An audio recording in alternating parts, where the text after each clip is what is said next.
This episode is sponsored by Podcast Movement 2016, coming to Chicago in July. Keep listening for more info on how you can join us. You're listening to the Podcast Movement Sessions. What's a podcast again? A podcast is, you talk. Testing on. Podcast. If you have a black friend, that's cool, but you're also probably racist for having one black friend.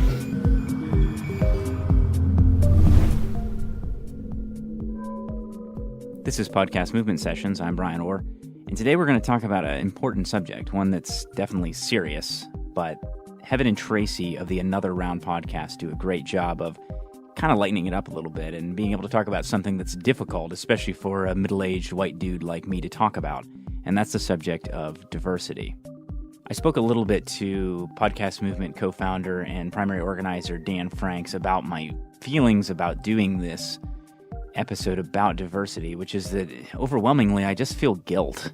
It's not unique to you, that's for sure. You and I were totally in that demographic that I guess if anyone is to feel guilty about this conversation, it's the white American male, right? We are the majority, especially when it comes to the podcast world, the public radio world. The white male is that majority, and I would call it a dominant majority. Alex Bloomberg on Startup this week, he had the same conversation about internally at Gimlet.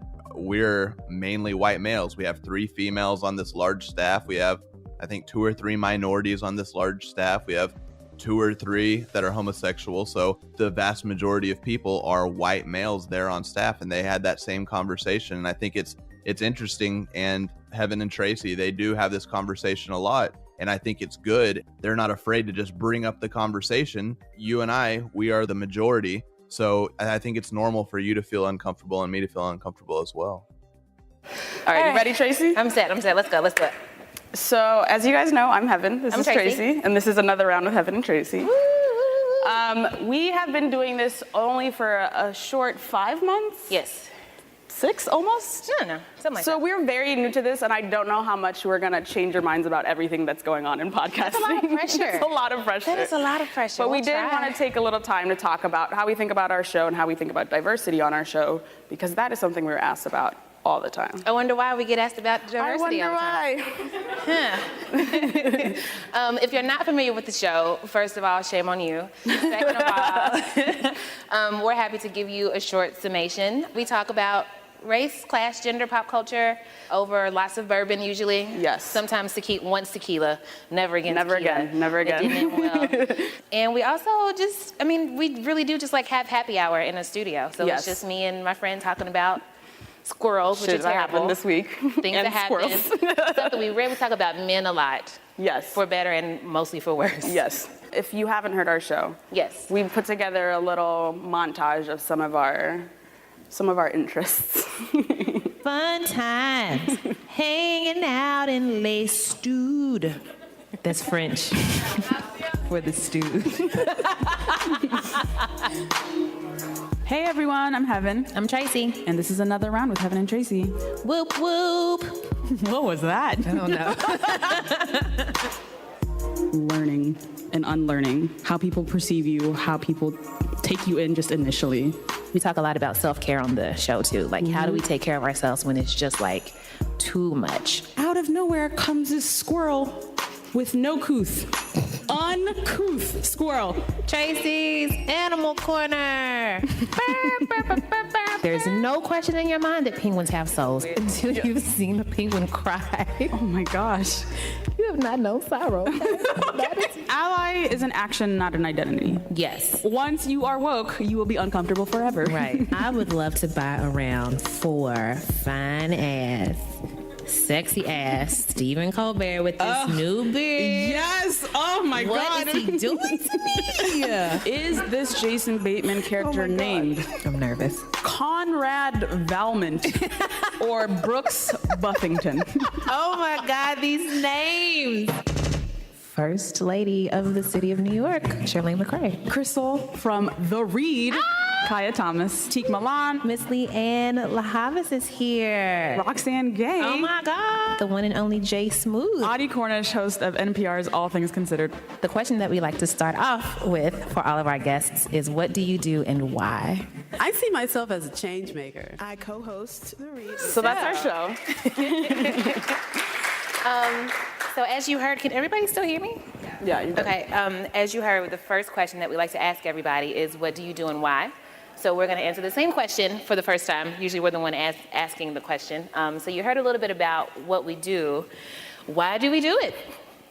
Heben, why do we do what we do? So basically, we were kind of stuck at BuzzFeed. We were having these conversations. Sometimes they were working on the website, sometimes they weren't.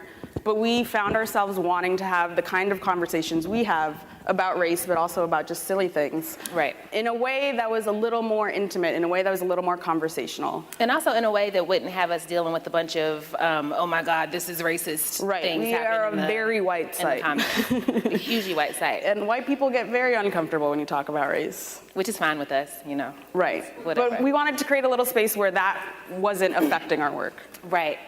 It became clear to me that Another Round is a product of Buzzfeed, but I know very little about Buzzfeed other than sometimes seeing a Facebook article with a really catchy title like, "This mother gave birth to a 3-headed tarantula, but what happened next will shock you."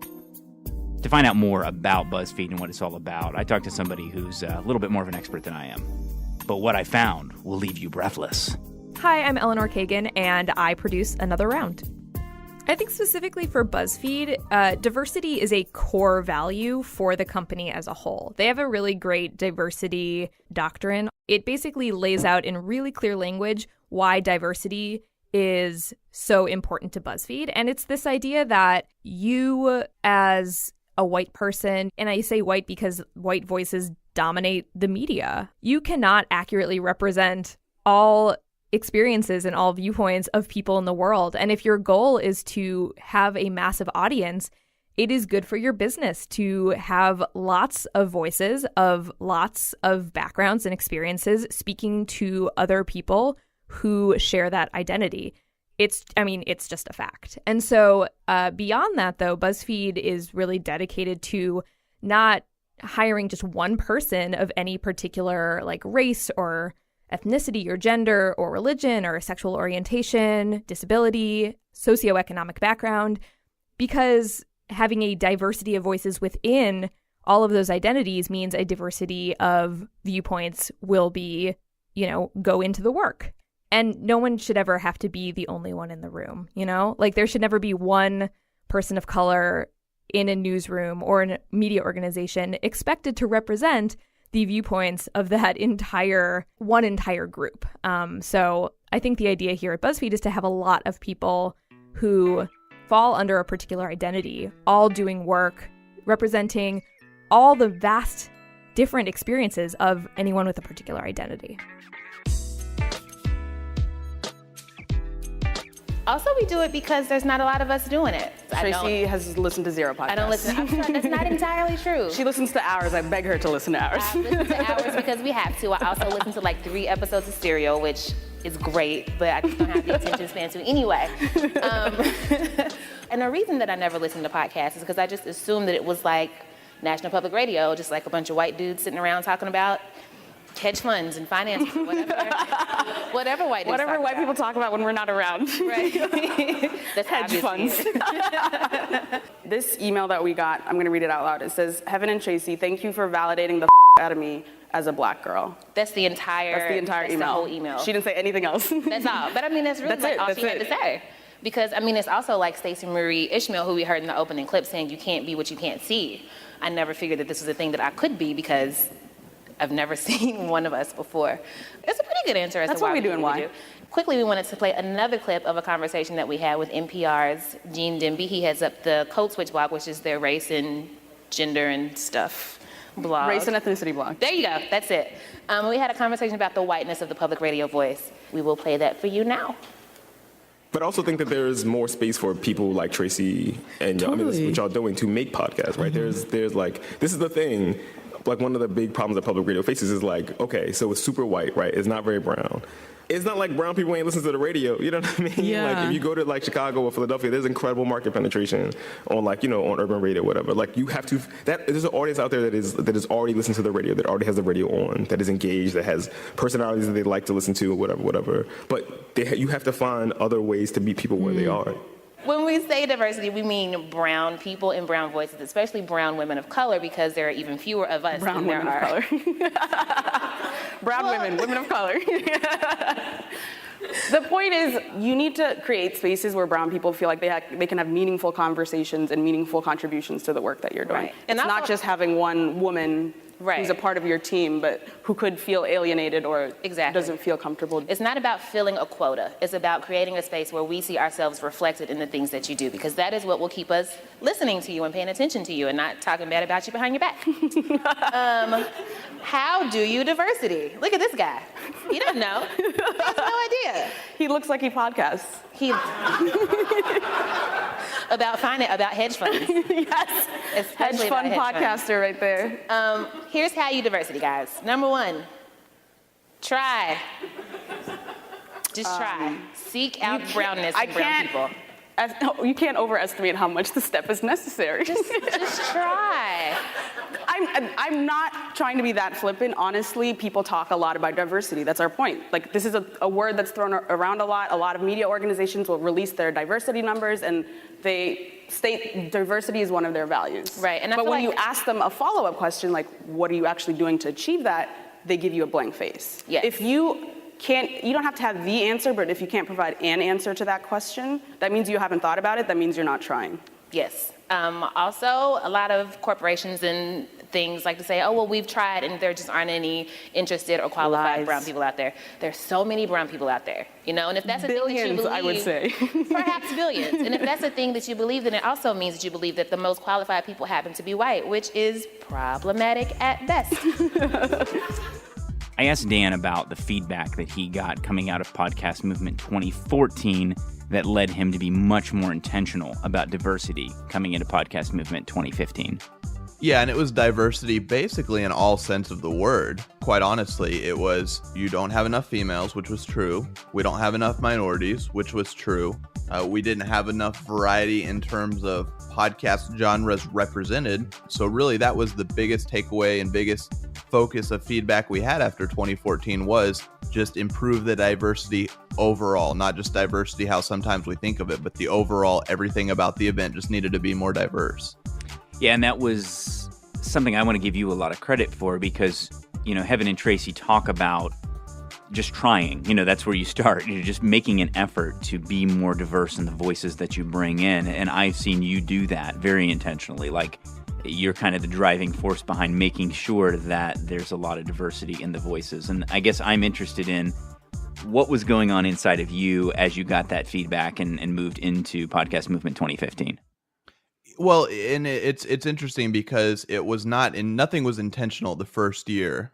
Jared, myself, Gary, and Mitch, as we were putting the first year, 2014, together, we were just learning as we went. We had never put on any sort of event of this magnitude, and quite honestly, any event of a smaller magnitude even. So we were really just kind of learning as we went. Once it wrapped up and once we started getting that feedback, we totally could see what people were saying. We had relied on mainly our own friends within the podcasting space to be speakers, to be participants, to be attendees at that first year event. So it was a lot of men, a lot of people in the business podcast space. That's kind of the area where all of us had been at that time. So it really was no surprise that then that's what 2014 turned into, was more of business-focused podcasters and more of business-focused topics and more men speaking. So we really just tried to be intentional about making sure we looked outside of our circles of influence and outside of our circle of friends and acquaintances within podcasting to then in 2015 really make it just a more well-rounded event. So that's what we did. And we stepped outside of our comfort zones and started connecting with different people that we maybe didn't know, everyone from the Radiotopias to the WNYCs to NPRs and all these different groups that were just completely outside the group that we had normally been associating with. We just started making those connections to really try to figure out what else is going on out there. I mean, you can see and hear what else is going on out there, but what kind of level of participation can we get from those types of people that are on the outside from last year's event? And that was really our biggest focus in 2015, was to just make those connections and then gauge their level of interest in being a part of it. Dun, dun, dun. New announcement, breaking news. Heben and Tracy are going to be at Podcast Movement 2016, along with Anna Sale of WNYC's Death, Sex, and Money, and many, many other amazing speakers and podcasters from all around the world. Join us. Go to podcastmovement.com. Get your tickets. Chicago this July. Get your hotel. Follow everything that's going on Twitter at Podcast Movement and on Facebook in the Podcast Movement group. Look forward to seeing you there. Step 2, expand your personal horizons. Meet some brown people. Talk to them. Honestly, like, engage in pop culture that's different from what you're used to seeing. I know all of your pop culture references. Oh my gosh, I've seen 2 I don't know if you know all of mine. I know the whole plot. I swear to God. Insane. White people love Friends. Don't get it. Do not get it. But yeah, expanding your personal horizons means in your personal life, in the pop culture you consume, in the things you're watching, in the people you're talking to, right, in the books you're reading. And also, like, in the workplace, when you're hiring for a job, seek out listings that cater to brown people, HBCUs, for example. Just, again, it comes back to trying. That's the thing. Try. Step 3, do it. Just try, guys. Just try. Please do it. Put forth an honest, concerted effort. Another question, why should you diversity? It will keep you relevant. Let's be honest. Okay, relevancy. You see this face? This is the face that we and other people like us make when we see an all-white space. Me IRL. And when we see people who are okay with all-white spaces, this is what we think of you. The world is changing, and if you want to be relevant in this world, you gotta include us. Your content should cater to and keep in mind people who are not just white dudes. Another reason, capitalism. Money. Everybody likes money. Oh my gosh. There is a huge untapped audience of people who are not represented in this world who don't listen because, again, they don't see themselves reflected in the things that podcasts do. A lot of the emails that we get are basically people saying, I never would have thought to listen to podcasts because it's just a bunch of white dudes and I assumed it wouldn't be interesting to me. So the fact that we're bringing in new podcast listeners speaks to the fact that this audience is really untapped. Absolutely. Is anybody familiar with the podcast The Read, hosted by Crystal West and Kid Fury? Okay. Woo, ow, ow. They have over 200,000 listeners a month. This is every episode, excuse me. So a week. So that is an example of the potential. Just think of what you could do. Look at all that money you're throwing away. All of this money could be yours. I love the Blackish kids so much. I know, they're sweet. Is it a matter of being colorblind, or is it a matter of being intentional about recognizing the varied experiences that other people have and maybe experiences that are not as privileged as the experience that I've had? Because I feel a tension between those two things that makes me super awkward and seem like a weirdo. Yes, I think that we do need to recognize that people have had different experiences because of the history of the world and because of patriarchy and because of systems of oppression. We do not all have the same experiences. And a lot of that has to do with biological factors like race, who you're born to, where you are born, what class you are born into. I think a lot of these things that we have no control over give us different life experiences. And to go through life colorblind, as you say, is only going to hold up those systems of oppression. So yes, we should recognize that we have different experiences and listen to people who have experiences that are different than ours, because we can only learn from them. And we, as humans, I guess, can only get better and improve our lives if we listen to a vast number of experiences.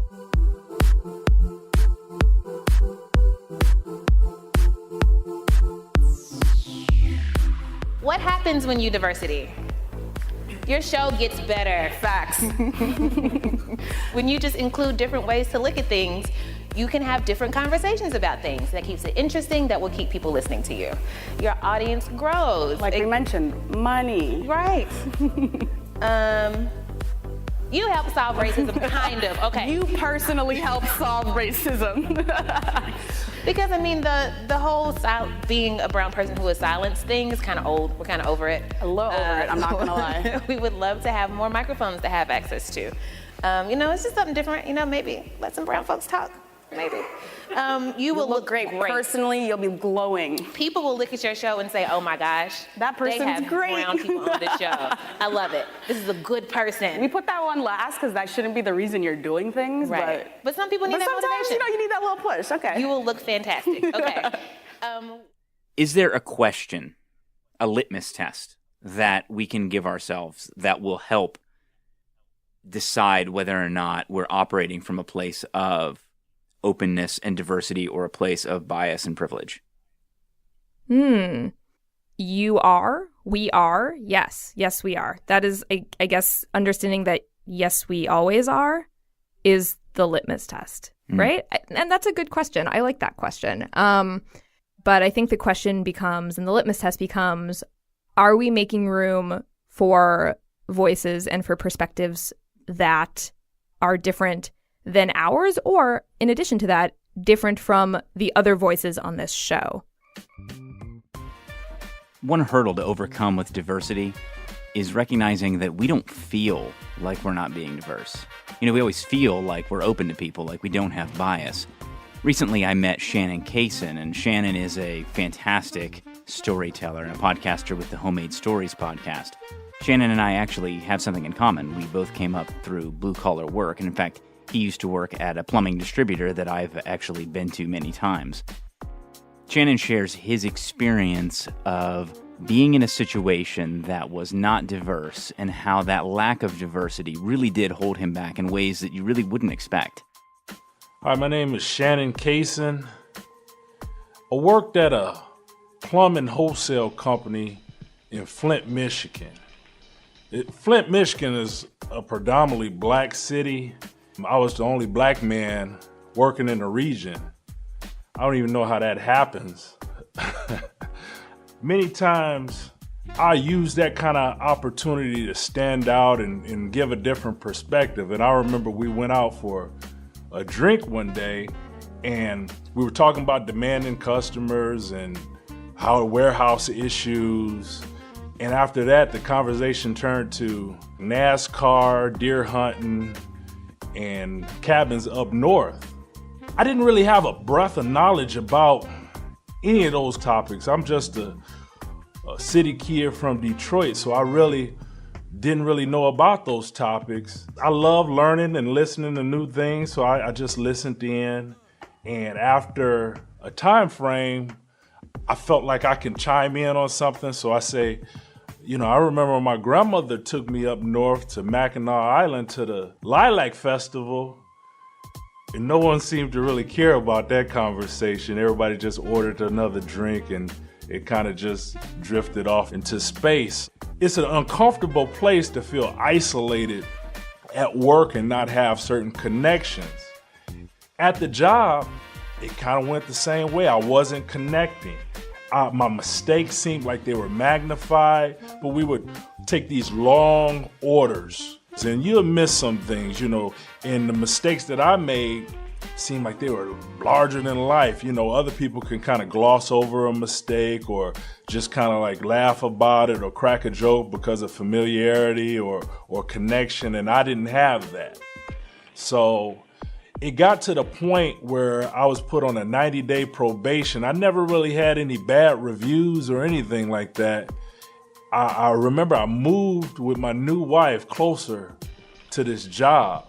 So I didn't tell her about the probation, and I was nervous about it, so I started looking for new jobs. And then a new job came, and it wasn't my job. My wife had got a promotion, and the promotion was in Chicago, Illinois.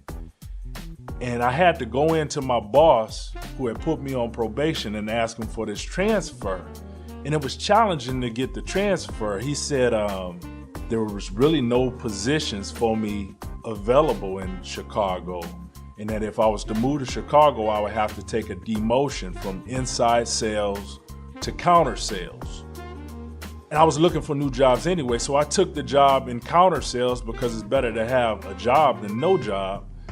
And I moved to Chicago, And I remember when I started up, it was totally different in Chicago. I went into the building and it was a really diverse situation. You had men, women, Latino, black, white, seniors, younger people, forklifts whizzing by, order pickers high up in the air, racks up to the ceiling, 15 trucks out front, just right in front of the building.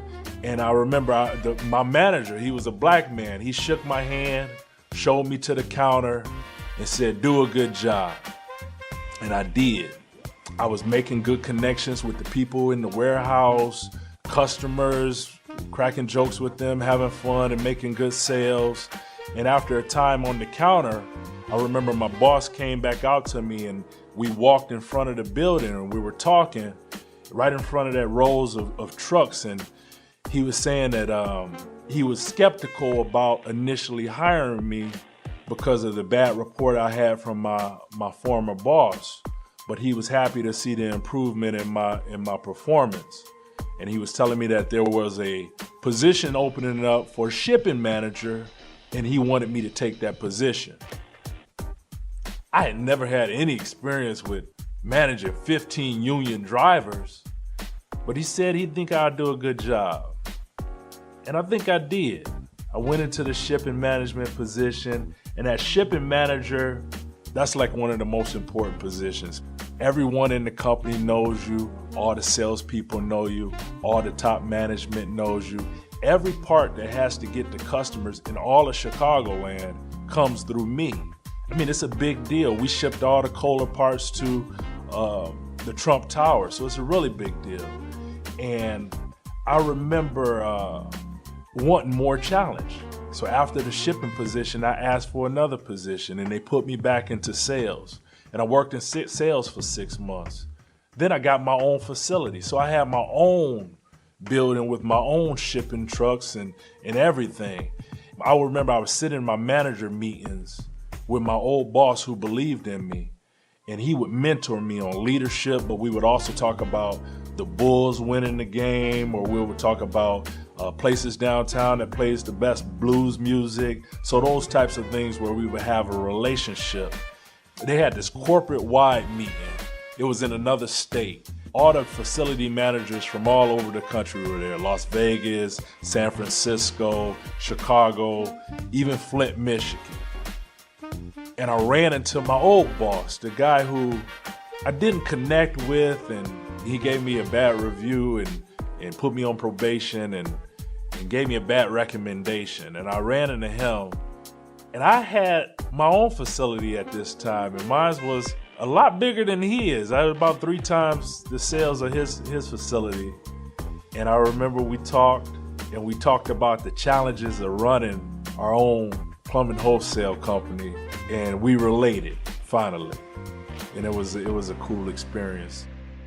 Just recently, Heben and Tracy had Hillary Clinton on Another Round, and obviously, that's a pretty big deal to get the former Secretary of State on your podcast. I asked Eleanor about what that was like, booking Hillary, and what the experience was overall. It was an awesome experience. It was amazing because when we were in talks to book this interview, Team Hillary knew that Heben and Tracy weren't like her number one fans. And they were like, that's great. Ask her hard questions. Like, don't hold back. That sort of like created a space where Heben and Tracy did ask her hard questions. And I think they had a really great conversation.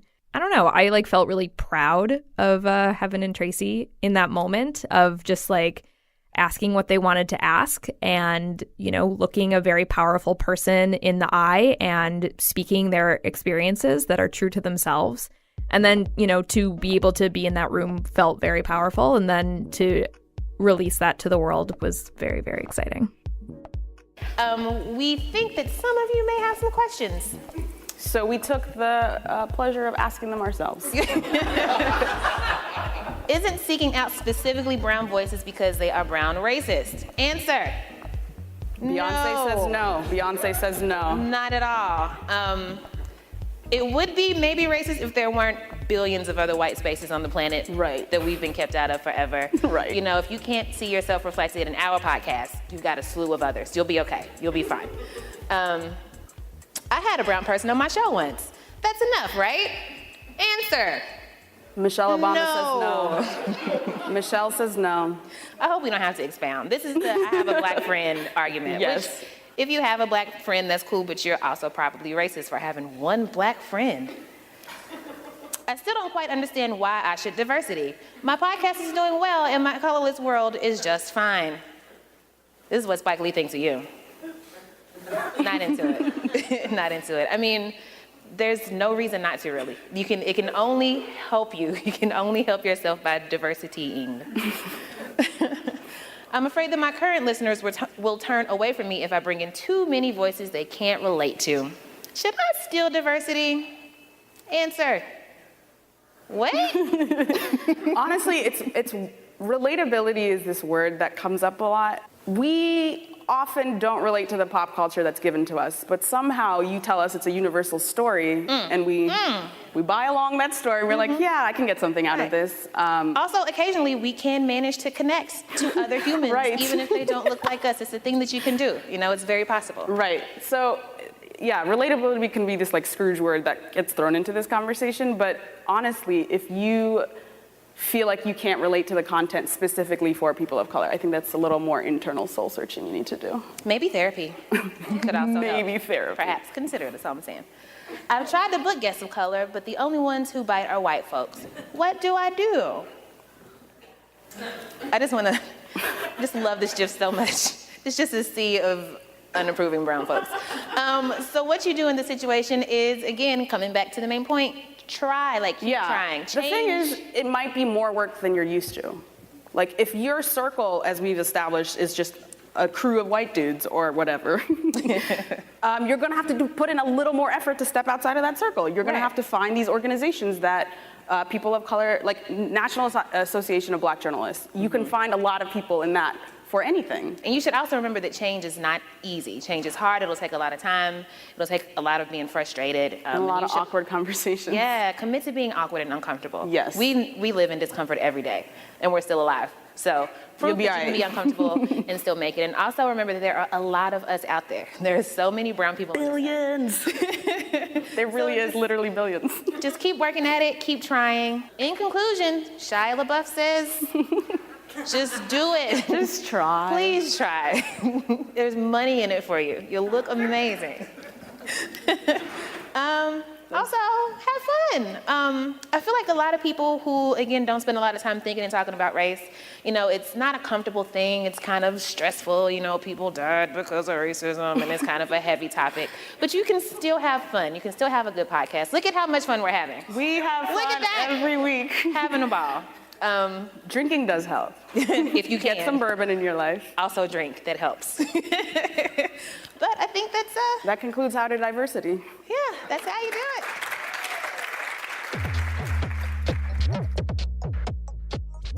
Big thanks to Tracy and Heben. Thank you to Eleanor. Thank you to Shannon Kayson. Check out his podcast by looking up Homemade Stories on iTunes or wherever you listen to your podcasts. Want to remind you, go to podcastmovement.com, get your tickets. Also, thank you to Dan Franks, Jared Easley, and the entire Podcast Movement team for helping out with this. And go out there and just try to be diverse, why don't you? Have a good one. See you next time.